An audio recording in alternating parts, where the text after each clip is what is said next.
Pemirsa, Wakil Ketua DPR Fachri Hamzah berharap pembangunan gedung DPR akan rampung pada tahun 2018 mendatang. Menurut Fachri, gedung parlemen yang ada saat ini sudah tidak layak digunakan dan gedung lama ini pantas dijadikan museum. Yang 2000 APBN yang akan dibahas Ada beberapa. DPR telah membentuk tim implementasi reformasi yang tugasnya menggarap 7 proyek di parlemen. Salah satu 7 dari proyek tersebut merupakan pembangunan gedung baru bagi wakil rakyat.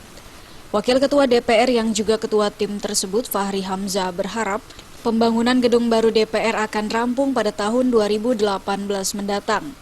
Menurut Fachri, gedung parlemen yang ada saat ini sudah tidak layak digunakan dan gedung lama ini pantas dijadikan museum. Wakil Sekjen PKS ini meminta masyarakat tak perlu khawatir akan munculnya penyelewengan dana lewat pembangunan 7 proyek DPR tersebut.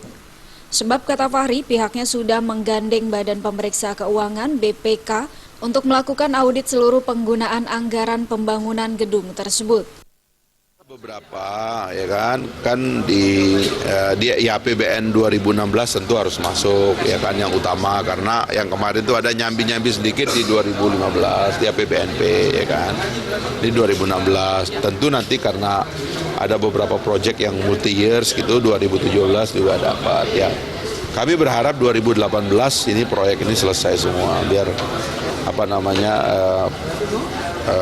daya dukung DPR kepada sumber daya manusia, politisi dan sistem pendukungnya juga termasuk birokrasinya itu memadai gitu. Sebelumnya, Forum Indonesia untuk Transparansi Anggaran Fitra menilai penganggaran pembangunan gedung baru Dewan Perwakilan Rakyat tidak transparan.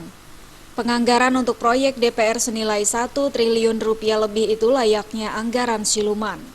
Setelah dicek, Fitra tidak menemukan mata anggaran pembangunan gedung DPR. Hanya terdapat program peningkatan sarana dan prasarana aparatur DPR senilai kurang lebih 747,1 miliar rupiah. Dari Jakarta, Febi Waryanti dan Wahyu Sadiat.